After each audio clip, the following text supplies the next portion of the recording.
On guard, people. Everything's about to reset. Everything you know is about to be rewritten.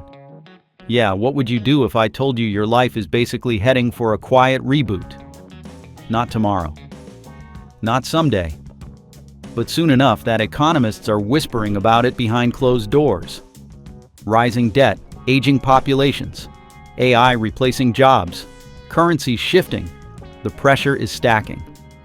But when a financial reset hits, do you get wiped out? Or do you learn how to win it? Can you truly escape it? And there's one indicator economists quietly watch that signals an upcoming reset. If you want to understand what's coming before it hits, make sure you're subscribed. Are you ready to hear what's coming? If you really want to understand what's coming, you have to look at how resets have happened before. And there isn't an official count, but economists generally agree there have been 5 major global economic resets in the modern era. Let's walk through them, one by one. First came the post-World War I reset in the year 1918. War debt, broken currencies, and inflation forced countries to rebuild financial systems almost from scratch. And not more than a decade later, we had the Great Depression reset in the 1930s. Bank failures, mass unemployment, and deflation led to government intervention, new regulations, and social safety nets. Take 1944. The world had just survived a global war. Countries were drowning in debt, and economies were shattered. So leaders met in a small town called Bretton Woods and rewrote the entire financial rulebook. After the war, money systems were unstable and trade was risky. So countries agreed on a new system where the US dollar became the center of global money. Other currencies were linked to the dollar, and the dollar was backed by gold. This reduced confusion, kept prices more stable, and allowed countries to trade and rebuild without constant financial shocks. It was a reset born out of impossible pressure. Then came 1971. The US was running huge deficits, gold reserves were strained, and inflation was rising. So President Nixon shocked the world by ending the gold standard overnight. With one announcement, money changed. The whole global economy had to adjust to a new era of floating currencies. Another reset. Another shift in how money moved. Fast forward to 2008. Too much debt, risky loans, and a housing bubble triggered a collapse that almost froze the global system. Banks failed, markets crashed, and governments stepped in with bailouts and new rules. Once again, debt, demographics, and tech-driven finance collided. And once again, the world had to reset. That's the pattern. Pressure builds, systems crack, and the rules of money get updated. And if you want more breakdowns like this, ahead of the curve, hit subscribe. This channel is about understanding the system before it changes you. Now let's get into the part that should make you sit up. The reset that's coming now. Because it's different. As for the first time ever, all 3 forces are converging at the exact same moment. Let's start with the force that's easiest to measure, yet somehow the easiest to ignore. Global debt. Countries today are carrying more debt than at any time in modern history. And it's not just 1 or 2 nations, it's almost every major economy. The US, Japan, China, European countries, all are borrowing faster than their economies are growing. Governments borrow money by issuing bonds. But when debt gets too large, the interest payments alone start eating up national budgets. And in several countries, those interest costs are now rising so fast that they're beginning to challenge essential spending, like healthcare, education, and infrastructure. That's when debt stops being just a number and starts becoming a structural risk. This is why economists call what we're in an everything bubble, because debt has inflated the price of almost everything. This is the foundational crack economists worry about. A system built on expanding debt can only stretch so far before it has to reset. But debt isn't the biggest trigger. Something else is quietly shaking the system underneath it. The second force reshaping our world is technology and how it's changing the speed of money. AI, automation, and digital currencies are making economies move faster than ever before. Transactions that once took days now happen in seconds. Algorithms can predict and react to market shifts instantly, and trading bots can move billions of dollars in a blink. Central banks are aware of this shift. Many are exploring central bank digital currencies, a digital version of their national money. But speed comes with a catch. Markets are moving faster than governments or traditional regulators can react, creating gaps where shocks can spread almost instantly. This is a double-edged sword. On one hand, it reduces friction, makes trade more efficient, and lets money flow more smoothly. On the other, it increases vulnerability. A mistake or sudden change can ripple through the system faster than ever before. And there's one specific technology governments are betting on to control this new lightning-fast system. The third force shaping the coming reset is demographics, basically. Who's working and who's retiring. In countries like Japan, much of Europe, and now China, populations are aging rapidly. Fewer young people are entering the workforce, while more older adults are leaving it. That's a problem for governments. Fewer workers mean less tax revenue, while more retirees mean higher pension and healthcare costs.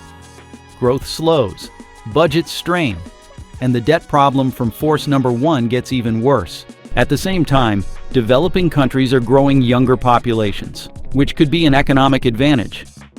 But there's a catch: skill gaps and mismatches. Jobs are shifting faster than training programs can adapt, leaving many economies with untapped potential and unfilled positions. The demographics don't just affect population numbers, they amplify the other forces. Shrinking workforces make debt harder to manage.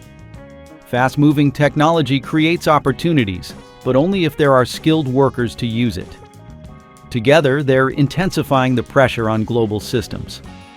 And this demographic pressure sets the stage for the real reset mechanism. Everything we've talked about is converging to trigger something unprecedented.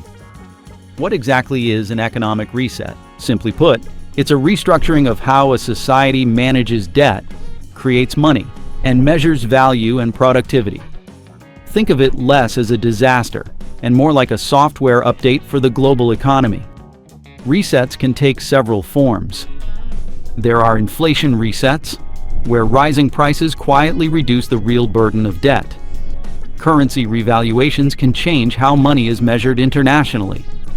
Policy resets rewrite tax, welfare, and trade rules. And debt restructuring reorganizes who owes what and how it's paid. Looking at today's global pressures, record debt, rapid tech changes, and aging populations, the type of reset we're most likely heading toward is a combination of inflationary and policy adjustments, quietly realigning the system without collapsing it. But there's one specific form of this reset almost nobody is talking about yet, but it will touch every part of your life. So, what does the most likely reset actually look like? And what are we expecting? Well, the economists expect a quiet inflationary reset combined with a policy rewrite. Think of it as a soft reset rather than a crash. Instead of dramatic collapses or sudden chaos, governments quietly let inflation reduce the real burden of debt over time.